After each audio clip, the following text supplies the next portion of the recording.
Good afternoon, folks, and welcome to this week's episode of the Beagle podcast. This week, we are joined by professional triathlete. Am I saying the title of what you do, professional Ironman? How would you describe yourself, Ben Hoffman? Yeah, definitely. You had it right the first time. Professional triathlete, Ironman champion. Or, you could go with professional exerciser too if you wanted. That's kind of what I do, is process oxygen through my body at a high rate. We are joined by professional exerciser, Ben Hoffman. Ben has accomplished something that few of us will ever do in our lifetime, and that's not only win one Ironman, but win 7/8 Ironmans, which we'll dive into in a little bit.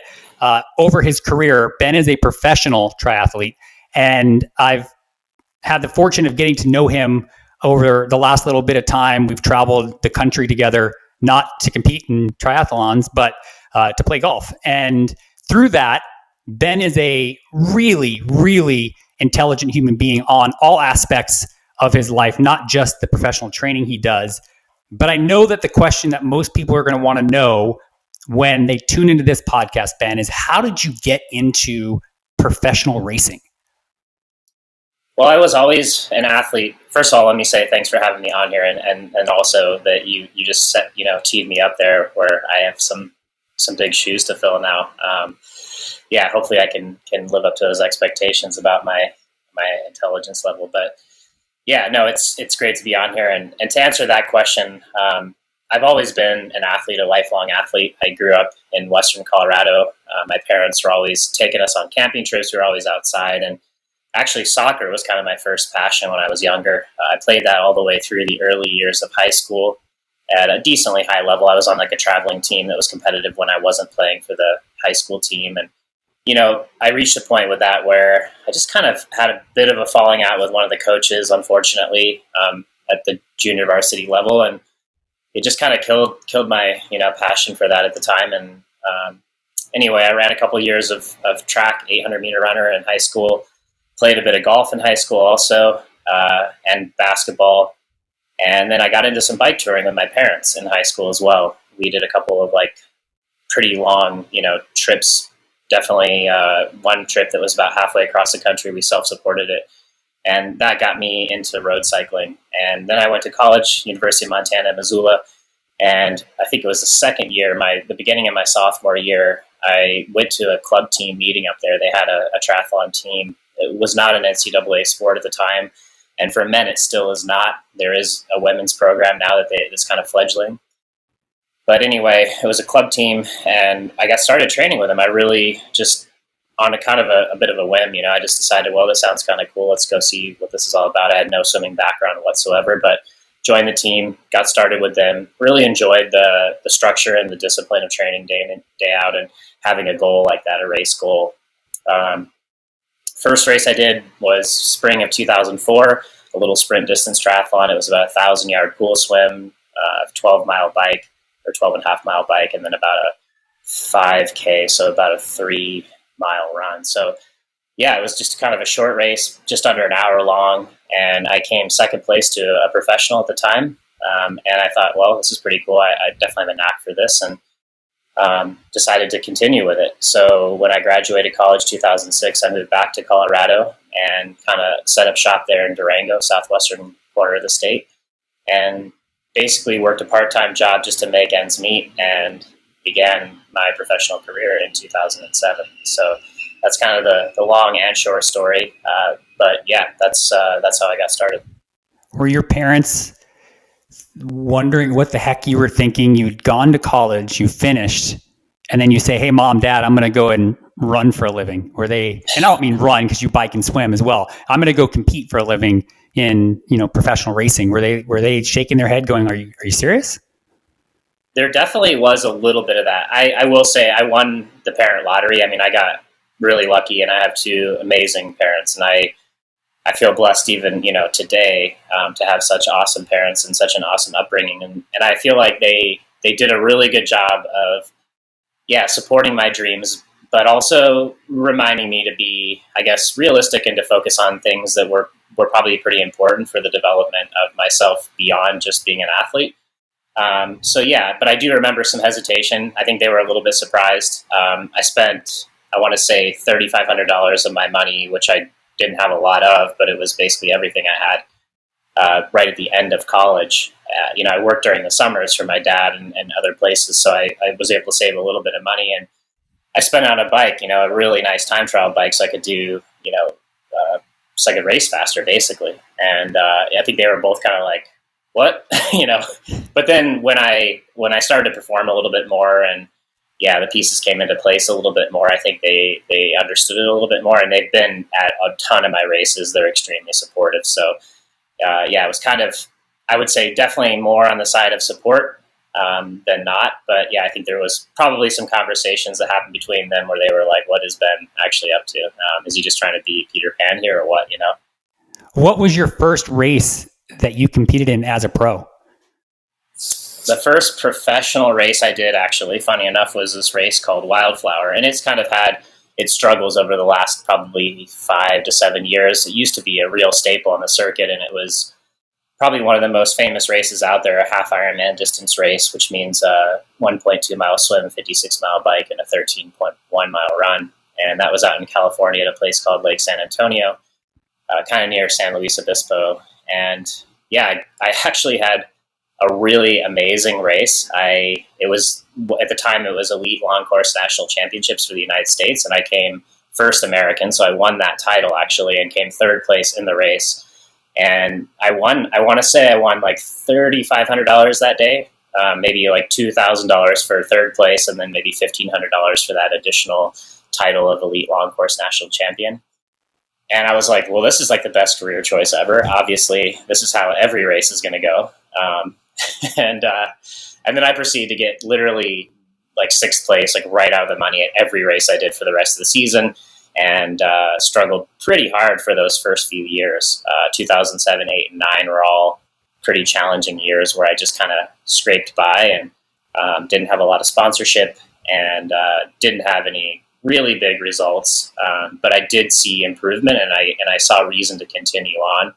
And I did set little goals along the way for myself. I always made, I didn't never pretend that it wasn't important for me to make a living. I thought that was a big piece of being professional, was making sure that I actually could put food on the table and could see that it would be potentially a viable, source of income, a career, actually. So I did have that in the back of my mind. And there were points along the way where I was very close to kind of walking away. But in the end, I think I made the right choice. Talk to me a little bit more about those points, because for someone watching this podcast that maybe isn't ever going to be a professional athlete, but is just trying to break, 10 minutes in a mile, whatever, it can get frustrating, right? And you're doing it at a much different level, and you're doing it to feed yourself and your family. What did it feel like in 07, 08, and 09 when you were struggling? Were there questions of self-doubt? Were there, I don't know if I'm good enough? Was it just a consistent drive, or were those little goals what kind of kept you going forward? Like, why didn't you just hang it up and go become an accountant? Yeah, those are great questions. And I think they're kind of multifaceted answers. I think that it was more probably of an ebb and flow. I think what you find with high level achievers, and especially with athletes, is that there is a fundamental self-belief that carries you through all the time. And then I think there's moments where you have, and this is different than self-belief, you have confidence. And the confidence comes kind of more in spurts and moments in time when you're maybe racing your best and you're having great training, and you just show up to the races and you think, okay, I'm really ready. I'm ready to execute. But behind all of that is that underlying self-belief that I think, again, the high level achievers across the board, whether it's business, sport, whatever it is, they have that. And I think I have that. And yeah, that doesn't mean that you don't have self-doubt. I definitely do. But I think it's about how you channel that self-doubt and what you turn it into. It can actually be a real positive. I think it's important to have some self-doubt and self-questioning. It forces you to take a hard look at what your weaknesses are, and then maybe work on those and hone those to become weapons as opposed to weaknesses. So, yeah, I would say, yeah, it was moments of of definitely questioning whether or not it was viable. And it wasn't always just because I wasn't necessarily performing at a high enough level. It's also because the industry of triathlon is not something like, professional baseball or professional football. It's simply a smaller industry with less money, less fanfare around it. So, those questions definitely came up. And when you're young and you're new to the sport, I would say maybe this is the way it is across the board in a variety of different sports. But I think there's sort of like a mentality of like a bunch of rats fighting over one Cheeto. And so people are very guarded about, what money they make and what contracts look like. And that makes it, difficult to kind of get a grasp on everything and to understand whether it really is actually possible to make a living. But at the end of the day, I kept reminding myself too, and I haven't mentioned this yet, but when I started racing professionally, I told myself, yes, I want to make a living. That's really important. I'm going to keep it on the front of my mind. But the real reason I did this was because I actually had a passion for it and I wanted to do it and I wanted it to be fun, and I put fun kind of in quotes because I think your definition of fun changes over time, and that's fine. But I do think that having that passion, that drive, that desire to be out there is really kind of the cornerstone, and should be no matter what you're doing. So yeah, keeping that in front of me and I would check in from time to time and I'd be like, is this really fun for me? Am I really enjoying this, or enjoying it most of the time? And to this day, I can say that, yes, I still am. When did you turn the corner? When did you get to, was it in 2010 or 11? When did you start winning races and saying, yeah, I can, and sponsorship started to come in and you realized you could make this really turn into something for yourself? Yeah, it was right then in 2010. Funny enough, I did my first Ironman at Ironman Arizona up in Tempe, not too far from where you are, and that was 2008 in November, and that qualified me for the World Championship the following year in October in Hawaii. I finished well enough there in my first Ironman to qualify for Kona World Championships. And at the time, a lot of the top professionals were kind of, they would do one Ironman in a year. They would do Kona, and then maybe, if they had to do a qualifier, whatever, to get there, that's all they would do. They tried to minimize the Ironman racing. And that's changed a little bit, nowadays. But at the time, that was the model I followed for the top guys that I was following and watching. And so I didn't race another Ironman all the way until Kona the following October. And I mean, I was pretty new. So I'd done one Ironman, and I was like, okay, well, I guess I'll just go to the World Champs now. But Ironman actually, it's something you have to learn. You have to do quite a few of them to get really dialed in. And even when you've done, 20 or 25 of them like I have, it's, it's something where you always feel like you could improve. But regardless, I came off of 2009. At the end of the year, I did Kona, and I really bombed out of the race. I was out there early training. I'd quit my job, went out to Kona early, trained for 6 weeks before the race, and I was like, here we go, top 10. I'm going to make my mark. And I totally blew up and finished, I want to say 53rd place, and gobbled my way home on the marathon. And so I went into the fall and winter of 2009 kind of licking my wounds, and really there was a lot of self-questioning there where I said, is this real? Is this something I should be doing? Do I belong? And can I ever be good at the highest level of the sport? And then in 2010, I decided, okay, here we go. I'm going to definitely push through the first part of this year, give it kind of one more crack and see how I go. And I was able to, well, not really win, but I got second place to a guy who was a convicted doper at a race starting off the year.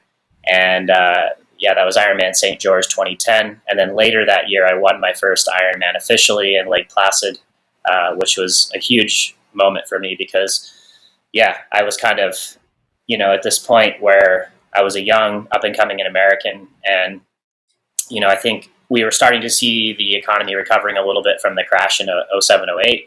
And I was kind of in the right place at the right time. And, pieces started to come together. I got some sponsorship, and that, set me on a different trajectory. So, but that winter of 2009 into 2010 was definitely rough. And it was probably the closest I came to walking away from the sport. Who was your first sponsor? Who was the first company that came to you and said, hey, we want to work with you? Well, actually, I did have, in those sort of lean years, I had a sponsor. It was a team, and it was called NTTC Sport Beans. And they were actually Most everybody out there is familiar with Jelly Belly. They make the jelly beans that you have in all the different flavors. I used to know how many there were, but yeah, they had a branch of that was, they had a cycling team, they did some auto racing stuff, whatever else, and then they had us, this triathlon team. And it was pretty minimal, but I worked at a health department 3 days a week in Durango.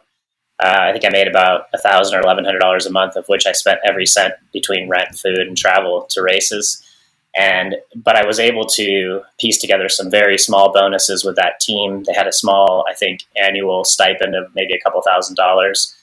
And if I went and won a no-name race somewhere that was really small, local triathlon somewhere, I could win $200 or $300, and I would go and race a bunch.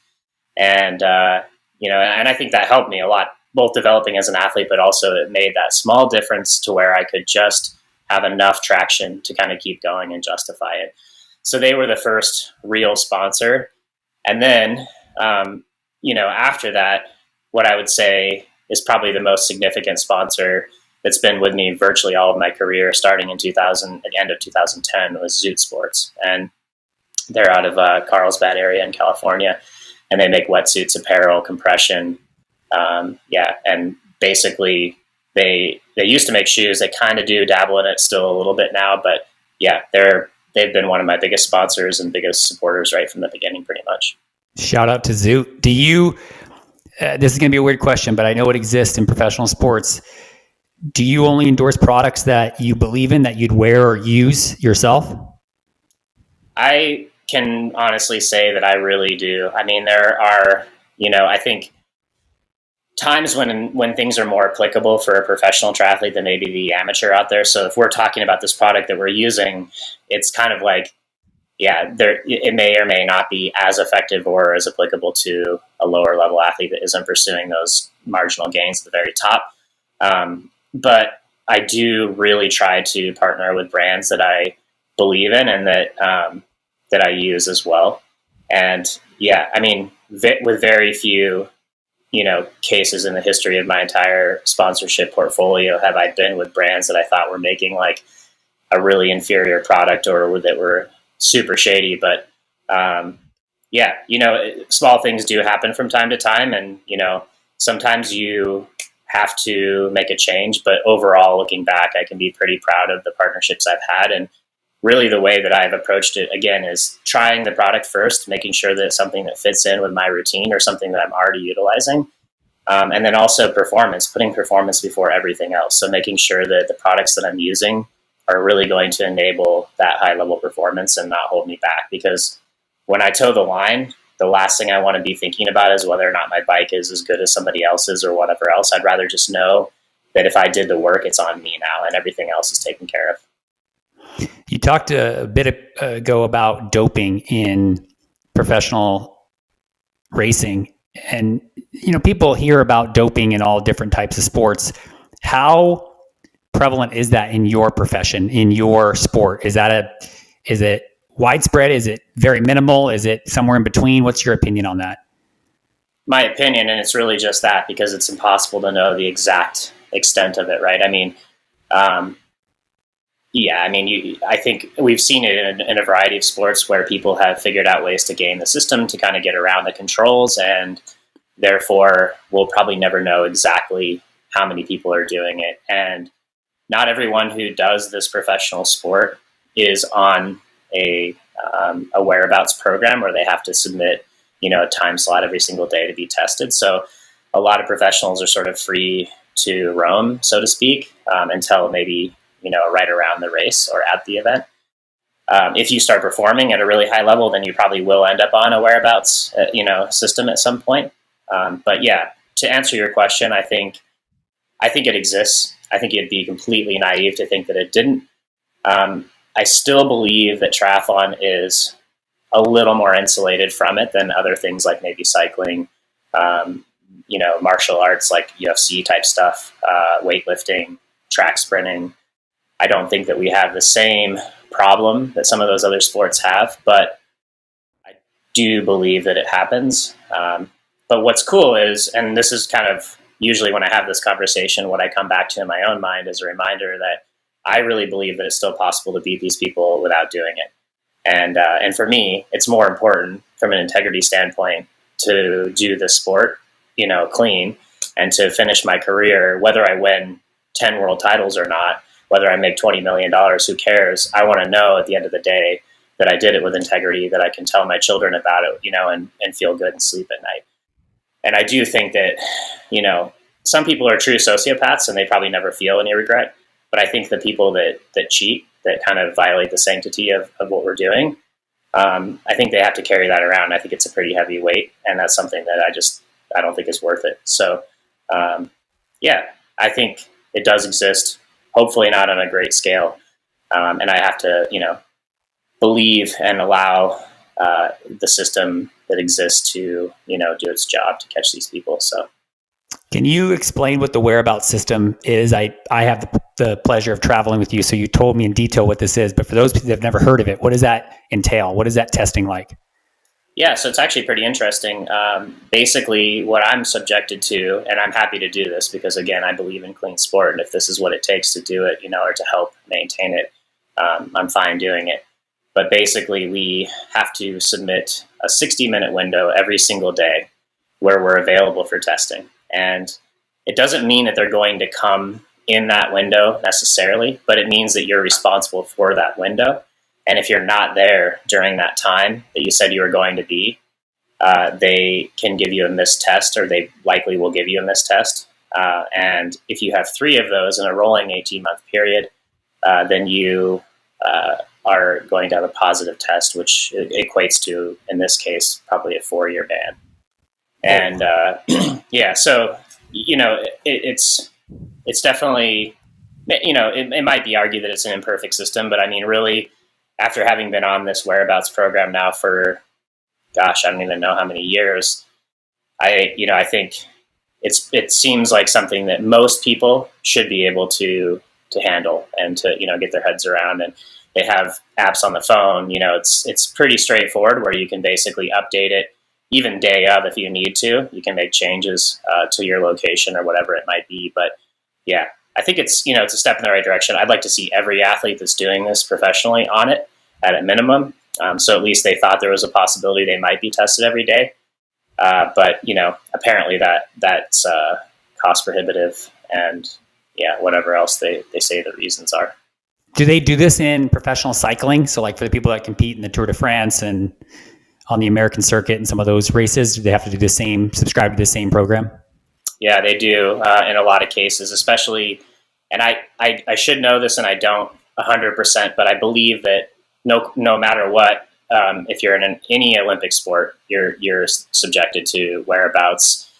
If you still have to meet certain criteria to be on their radar to be tested. So basically you have to be good enough, or they have some other suspicion or reason why they might be testing you. But if you're in an Olympic sport, so any sport that's done in the Olympics is subjected to this doping, testing Whereabouts system. And then there are other ways too that it's done. Like I'm actually tested because Ironman is requesting it, and they're not. Triathlon is in the Olympics, but Ironman, the discipline of Ironman, the long distance triathlon, is not in the Olympics. But Ironman pays for this testing, to help keep their particular version of triathlon clean.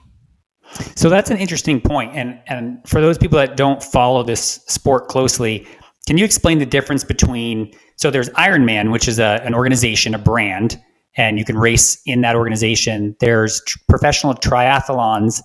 There's the Olympic aspect of this. There's a new organization that you're a part of, right? Professional Triathletes. Am I saying that right? Organization. Yeah. Yeah. The PTO. It's almost like I look at it like the world of soccer. There's so many different leagues and circuits. It's like, how do you make sense of what's what? How would you explain that in maybe an easy to understand way to people that are just trying to understand your sport and where you can go in your sport? Absolutely. Yeah. So basically there's a variety of distances, including distances that are completely unique that race directors come up with. But the 4 main distances are sprint, Olympic, half Ironman, and Ironman.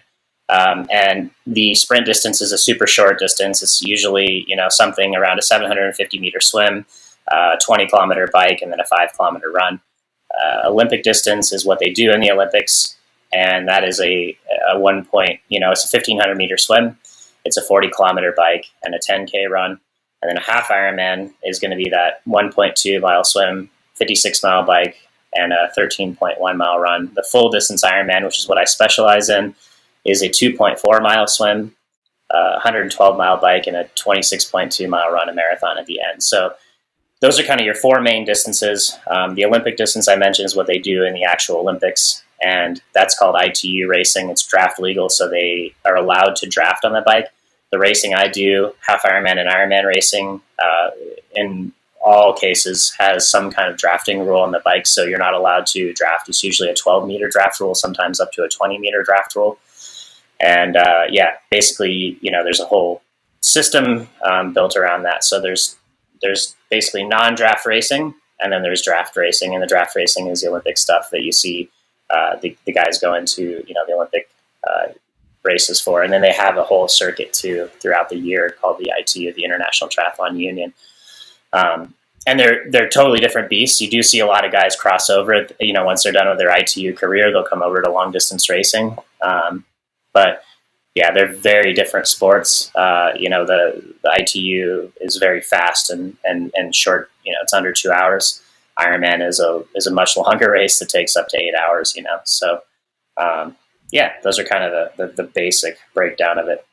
Can you make more money in one of those four disciplines than the other? Meaning, is there one that's like apparently a better circuit to be on, a better platform to race on than the other three, or is it they all have their own benefits? Well, going back to my earlier comment about sort of the, I think, closed nature of some of the pros on the circuit, it's not entirely clear, but there is an annual sort of prize money breakdown, and it's actually kind of an interesting basically a combination, I would say, of the two. Like, people that are at the top on any given year could either be an ITU athlete or an Ironman distance racer, but I would say those are the two. Like, you're either in ITU chasing the Olympics and racing on that ITU circuit, or you're an Ironman, and both of those groups make probably the most money out of anybody. There are people that specialize in half Ironman racing that can also make a good living, but I would say if I had to guess at the salaries of the very top people, which is not, it's not public information and you don't see people talking about it a lot. I would say at the current moment in time, it's actually probably pretty close between, the people that are the very best at ITU and the very best at Ironman. And we're not talking the kind of numbers that, professional baseball players and football players are making, but you can make, I would say, a very good living at the sport. So how much of that breakdown, and just give me a percentage, is prize winnings versus sponsorships? Meaning, at your level, at a very high level, where you're winning events and you're a name that people know in the profession, is it 50-50? Is it 25 winning and 75 sponsorships? What's the breakdown look like? Yeah, I think historically for me, it was probably kind of like a 50, 25, 25. So 50 from maybe guaranteed, salary from sponsors. Maybe 25% of that would come from race winning, so actual prize money that was allotted for a race, and then another 25% that would come from performance bonuses from the sponsors. So when you perform at a certain level in the contract, it's written that if you finish on the podium, you get X, Y, and Z for first, second, and third place. So those bonuses, end up totaling maybe 25% of your income, alongside kind of equaling the prize money, basically, maybe, or close to it. COVID has changed things a little bit, and I would say I'm more heavily weighted towards the salary right now. Fortunately, the industry has actually done pretty well. You probably heard, maybe people have heard that like the bike industry is doing incredibly well. A lot of people staying home, dusting off their bikes or buying new ones, and getting out on the roads. And yeah, just that whole fitness industry and category has kind of exploded, I think, during COVID, and hopefully will continue to be strong moving forward. So yeah, that's kind of shifted a little bit more heavily weighted towards my salary from those sponsors, with a little bit less racing on the calendar. But I would say that's kind of a traditional breakdown for me. And in a perfect world, I think you do want to keep, or ideally, if you're making a decent living at this, you would like to see more income from that guaranteed salary from these sponsors that you have. I've seen plenty of people in my career that just chase the prize money and don't really care about the business side of trying to maintain sponsorships and whatever else. And, I think historically that doesn't pan out nearly as well if your objective is to make a good living. So let's talk about the business side of this sport, because you've done something that I think a lot of professional athletes have not done. You're seeing maybe a little bit of a trend towards this happening. You've handled and negotiated all of your own sponsorship deals, executed your own contracts, really operated as your own business manager with the help of your wife, Kelsey. How has that worked out for you? And have there been times where you felt like you needed either an agent, an attorney, a professional in some regard to help you with those things, or have you just been fortunate to be able to do it all yourself? Yeah, it's a really great question. And for total transparency, I haven't always done all of it myself throughout my entire career. I've had two instances where I had management, and they were relatively short-lived. At the very beginning of my career, when I was getting my initial successes that I talked about in kind of 2010, 11, that time period, I did have some help there. And I think it was really important. And I look back on that as actually really positively, where I think it helped what it did was it showed me some of my value, and I think it kind of opened my eyes to what was possible out there and what maybe some of the athletes were getting. And it just helped me understand how to navigate the space better. And it also showed me that, it was probably something that I could do myself and that I was interested in doing. And that really I kind of had been doing, before I sought that management, on a much smaller scale, because I just didn't have as much sponsorship and, I wasn't performing at a higher level at that point in time. But, to give a full history really quickly, my dad, has an English degree, and he ended up being a building contractor. So it was totally unrelated to what he got, his degree in college, but he always kind of has been into reading and writing. And I remember when I first started this sport and thought, okay, I'm going to try to do this and make it a profession. He sat me down and he was like, you need to craft a letter, for sponsorship, and you need to send it to people. And basically with his help, I guess this must have been 2006, 7, maybe. I sat down and over a course of a few days came up with what I thought was, the best stab at sort of asking people for money, basically, to support this dream and this career. And that was pretty pivotal too, because it's a really hard thing to do. I remember feeling extremely uncomfortable, both writing it and then also sending it to people. And I think that's where sometimes the management, that's actually one of their biggest values, is that they kind of insulate the athlete from having that conversation, which is difficult sometimes. But what I learned over time was that I really actually for the most part, enjoyed those conversations, and I enjoyed having the relationship with the people at these companies. And I found that having that direct line of communication was something that they actually wanted to. They wanted to be able to just talk to the athlete, discuss these things.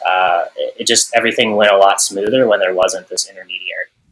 And that was kind of, I guess basically I had that management briefly in 2010, 11, took things back over. And then when I got second place at Kona in 2014, coming into 2015, I decided to give it another go with a manager out of the Boulder area.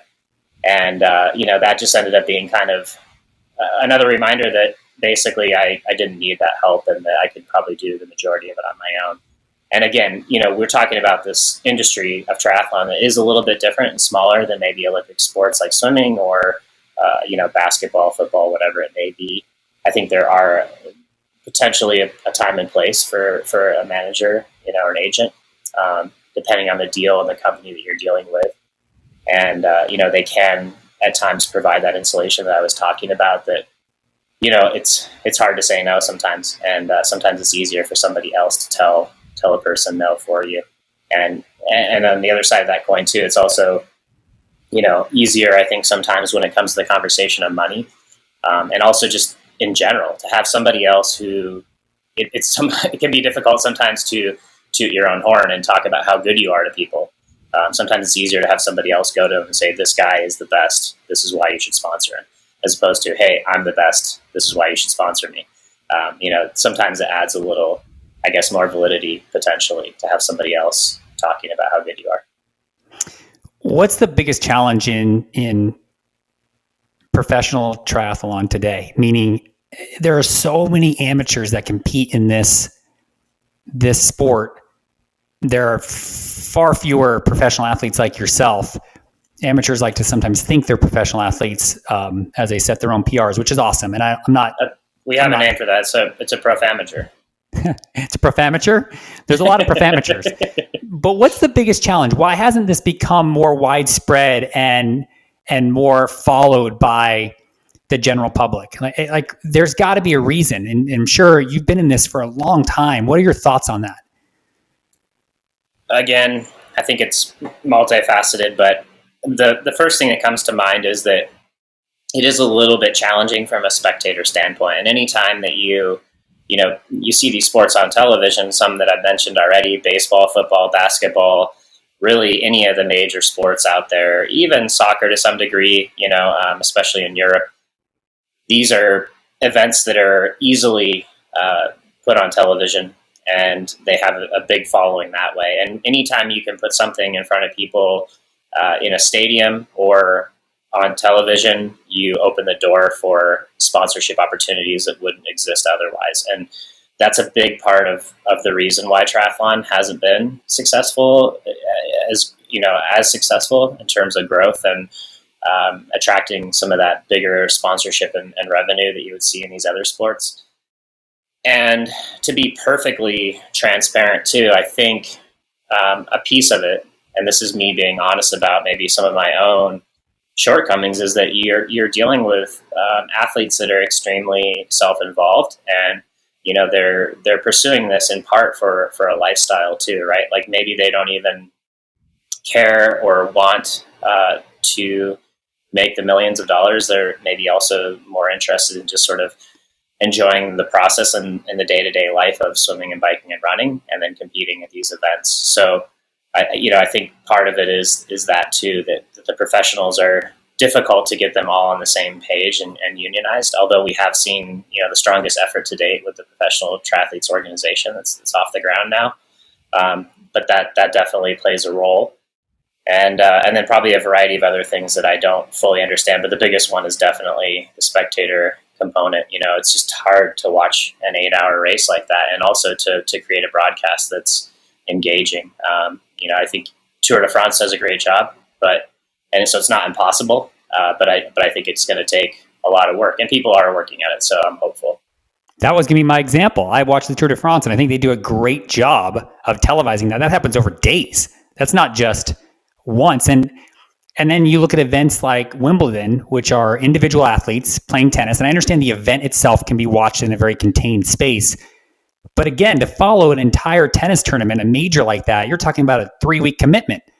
And it works. People do it. And so I think there's best practices from other sports that can be modeled by professional triathletes or the organizers, or the folks that are trying to bring this more mainstream, that could allow this to become, I think, followed by the masses. Because I think there would be an interest. Because if you've ever gone out and run, if you've ever gone on a bike, if you've ever jumped in a pool and tried to swim, whether you're good at any one of those disciplines, you can appreciate the level at which you compete at and others like you.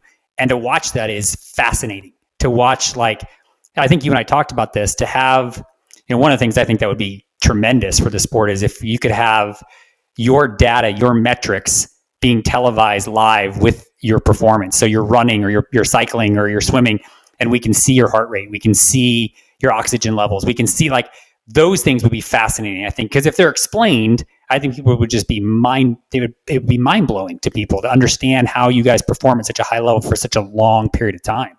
And so I think there are ways to do it. And I hope that the conversations are happening like that, so that there is an opportunity. It may not happen in your professional career, but it'd be cool to see it in our lifetimes, I think. Yeah, I don't actually think it's too far off, and you're spot on with that. I think even coming this August, I think you'll see a pretty incredible broadcast that comes out of the Collins Cup race. It's happening over in Europe, in Slovakia. Basically, middle/end of August, there's an event going on the PTO is putting on, and it's going to be exactly what you just said. Basically, trying to incorporate, metrics that may or may not be fully, understandable to the general public, but a lot of them will be. And, building that interest and understanding of exactly what kind of level these athletes are at and how hard they're working. And then, creating, the personalities, the stories too, right? I mean, that's a big piece of this. Like, we all know a lot about Michael Jordan.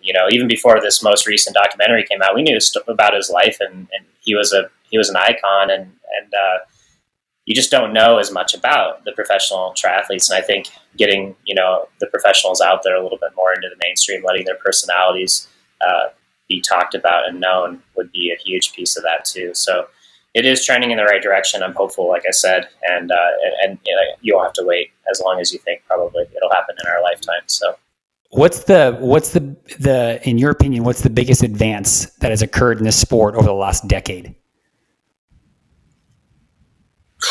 Yeah, I mean, the first one that pops to mind is power meters on the bike. I mean, it's kind of a, maybe not the most, it's a little bit of a boring topic, but basically, I think that has really raised the entire level of the sport across the board. People that were outstanding cyclists before, it's just kind of average now. Like to be an outstanding cyclist in the sport is much less common, I feel like. And part of that is just because the science of training with a power meter has really evolved the sport, especially the cycling component of it. So that's what pops to mind first. And now I would say potentially the PTO could be that next big kind of game changing component of all this, where it really could take us to the next level and make us more mainstream. We've talked at length about nutrition and hydration and just feeding your body. And this is what I mean when I said earlier that you're wickedly intelligent. It's not just your ability to negotiate your own contracts. It's really understanding the human body and how we metabolize things and how our bodies work at a very high level. For an amateur watching this podcast, it just wants to know how to be better at training. What would some high level points that you can give them that maybe anyone could understand? What would you tell them to do specifically related to nutrition and hydration? Yeah. So, first off, it would depend a lot on like what distance you're targeting and what your objective is that way. If you're going for a full distance Ironman, you need to become a fat adapted athlete, which means that you need to be able to metabolize fat really, really efficiently and be able to do that at a relatively high workload without going into sugar metabolism. You're still going to fuel your body with carbohydrate, but you need to be able to burn fat really well. And that would be a recommendation of mine. The way that you can facilitate that is by doing a lot of aerobic training. Not everyone has time for that, so there's other workarounds. Like, for example, you can do fasted rides that are a little bit shorter. Wake up in the morning, have a cup of coffee, get on the trainer, do an hour and a half without any food in your system. That'll kind of teach your body to be a little bit more fat adapted, and that'll play a big role in your performance down the road. When it comes to hydration, I would highly recommend people get a sweat rate test done. They're actually really simple. You don't even have to do a crazy, exercise session necessarily. They actually have like a little patch that they can put on your skin that stimulates your body to sweat. Kind of a chemical thing that it basically, and then it collects the composition of your sweat there and figures out how long it takes to fill, and basically it'll tell you, what you're sweating out. And you'll be able to then replace that, because a lot of what I see out there with amateur racers is that they tend to, not have a very good understanding of how much, salt they're sweating out, sodium, potassium, magnesium, and having a better grasp on that will really help both your digestion of the carbohydrate, but also just in general, your muscle function. It'll keep you hydrated to make sure you're replacing that salt with the appropriate amount of water. So those are kind of a little tips. Like I said, you're going to end up, fueling your body with carbohydrate, regardless of whether you're going for a sprint distance race or all the way up to an Ironman. So practicing that fueling and really there's kind of a new frontier going on right now where they're discovering that people can kind of take in a lot more carbohydrate than than was previously thought possible, up to like 120 grams, 150 grams per hour, which is quite a bit, quite a bit more than they originally thought was possible. So I would say, try to train. You can train your body to be able to process that sugar. So, just put it in your body during training and kind of find that sweet spot where your gut isn't shutting down, but you're able to digest and benefit from that. Because truthfully, the more you can get in, the better your performance is going to be, without puking, of course. So carb loading is a good thing, is what you're saying. Definitely carb It is, loading. although what I would say is there's a little bit of a caveat that the traditional idea of, like super saturating your body with carbohydrate before a race is a little bit misleading from the most recent science that I've read. You can obviously top off your glycogen stores and you can get a benefit from putting a little bit more sugar into your body in the days leading up to an event, but it's not like you need to go and have that massive pasta feed the night before that people usually talk about. So it's a little less extreme than that. And really, a lot of that adaptation is going to happen well before you even get to the event, right? Your body's ability, like I said, to uptake that carbohydrate and then store it as glycogen is something that you're going to train your body to do before you even get to the event. Before I cut you loose, a couple of quick hitting questions, and really just kind of short answers as to what the question's asking you. Favorite discipline, swim, bike, or run? I love my bike, man. Yeah, I love being out on the roads. I mean, it's kind of the one that I feel like is the most, engaging for me. And I feel like it kind of that sense of freedom, and reminds me of being a kid, and the places that I get to see, the amount of ground that I can cover in a day is really incredible. So what I will say though, a close second probably is running, because it's so simple and, you don't need a lot of gear for it. Pretty much everyone out there can do it or has done it at some point in their life. And I think when you're running really well, there's no physical feeling like it. I mean, you feel like you have total command of your body, and, that is a special feeling. Isn't it true that you have the fastest recorded time in Ironman history on your feet? Yeah. So at 2019 Florida, 2:36:09, I think it was at Ironman Florida to finish off with an Ironman marathon. Yeah, it was a special day, man. It was one of those days where everything kind of clicked on the marathon, and I was able to just keep pushing my body, and it kept responding, right until about 24 miles or so, and then I had to grovel it in a little bit like you always do, but it was pretty special. What was your time on that? On the marathon, the total time? No, well, total time and then marathon time. 2:36:09, I think, was the marathon split, and then total time was 7:48 and change. So fast. Yeah. There's a cool video of you. There's a couple videos on YouTube, and if you're interested in watching Ben run, there's a video where you and another athlete, Heather Jackson, jump into a 10K in Tucson. And the reason I think this video is funny is because there weren't a lot of people, but there was a dude that was running, and the guy had a really nice stride, and you motor past him like the dude was standing still. No respect to that, or no disrespect, excuse me, to that guy. I have no idea who he is, but I watched the video and I was like, holy shit. Like, you just went flying by him like he was not even there. And I think if I understood what you and Heather were saying, is that was part of a training that you guys were doing. It's not like that was the only training. That was just part of your training that day. It's pretty funny to watch you just like move, because you may not think it's a big deal. You do it professionally, but for those that are amateurs, it's kind of a big deal to watch someone when they can run at a very fast pace and hold it for a very long time. It's not an easy thing to do.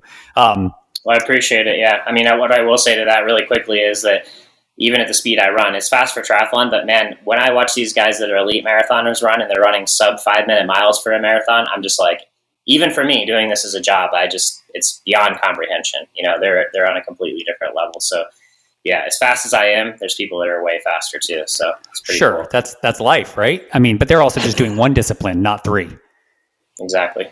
When you leave the house to go race, now we're talking about an actual race, what's the one thing you have to have with you?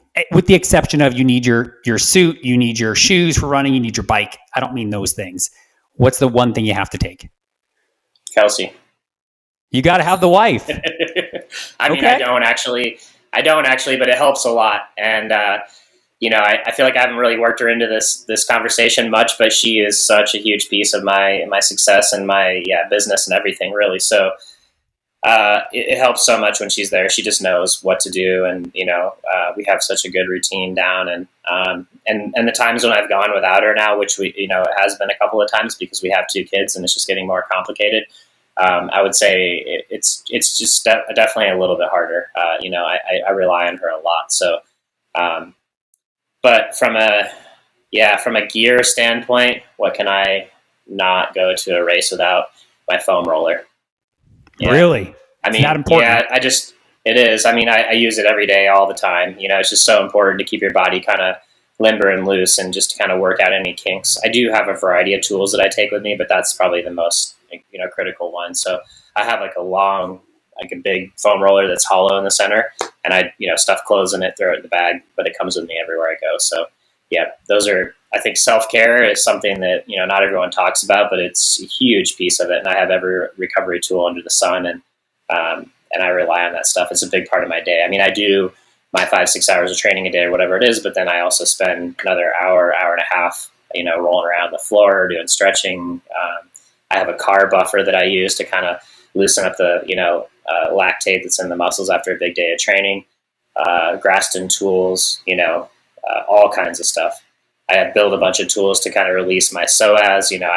It's a never ending project. And especially I'm almost 38 years old. So I'm not like I was in my 20s. I have to do a lot more maintenance. Sure. So at the point in your career that you're at, would you rather win 10 Ironmans? So you're at 7/8. So would you rather win 2 to 3 more or win the world championship one time?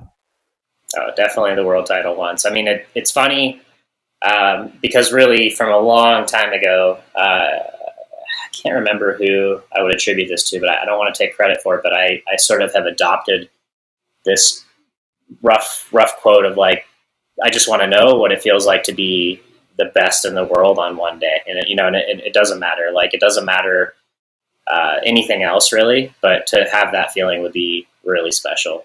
And you kind of touched on this, and I think it's important to remember, and this is what I was talking about with legacy and with doping before, but I think you have to remember, you have to have perspective too. I have 2 kids now, and I know what's important, and really I just want to, I want to teach them the basics of like following a dream, doing it with integrity, and really, like, if you win a million world titles, it doesn't matter, right? At the end of the day, you're still you, and it's not going to change everything. You always think it will, but truthfully it probably won't. So, and there's going to be somebody faster. You set these records, and like somebody's going to come along and break them, and that's what records are for. So I think not getting too obsessed with that, but just really enjoying the process, and and doing it, like I said, with integrity and with good intentions. I used to tell people in law school on the day of finals, my saying was, I don't want to be the best, I just want to be the best today.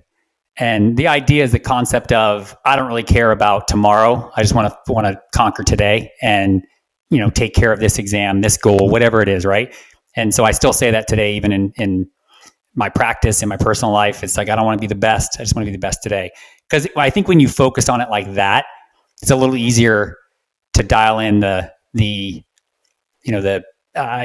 guess for lack of a better word, the focus, right? Dial in where you're at that moment and really be in the moment and really kind of capture that time, as opposed to just saying, I just want to be the best. And that's a good goal, but that's very vague. It's very arbitrary. What does that mean? I just want to be the best, right? I mean, I think you're absolutely on track with that. I think and the funny part is, like, right, if you focus on the moment and being the best you can in the moment, which is really all you have anyway. I mean, the future's not real. The past is gone.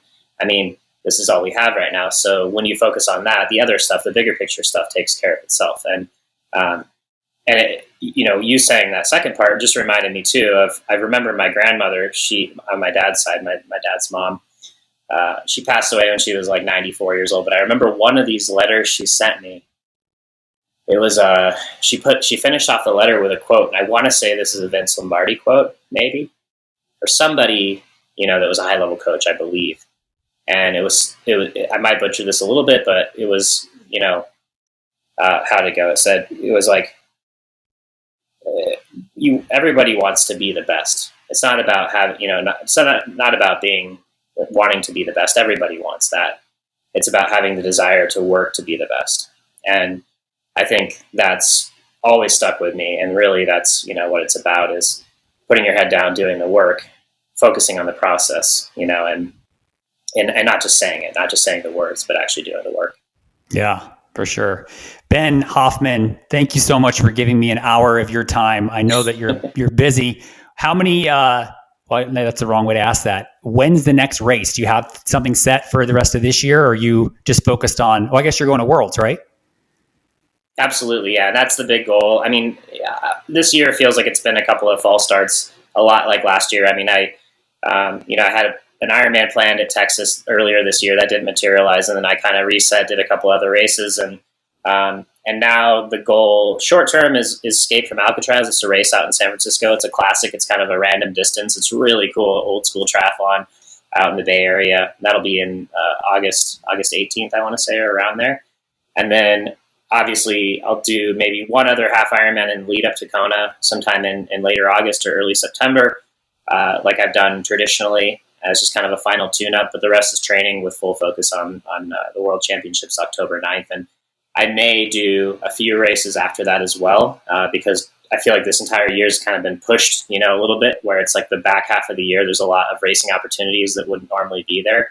But yeah, that's the plan. And it's cool because I think I felt some anxiety about not racing as much maybe earlier in the year. Like I needed to be out there chasing it a little bit more. But the truth is I've kind of dreamed about being in this place my whole career, where I have a massive runway for the one goal, the only one that I really care about, which is Hawaii. So yeah, that's what I'll be focused on and am focused on. The training's already started for it. So yeah, full speed ahead, and pretty excited about being out in Kona in October and giving everything I have, see where I stack up. Well, good luck. Stay healthy, and let us know how you do it at World Championships in October. Yeah, we'll definitely keep you posted. All right. Take care, man. Yeah. Thanks for having me on.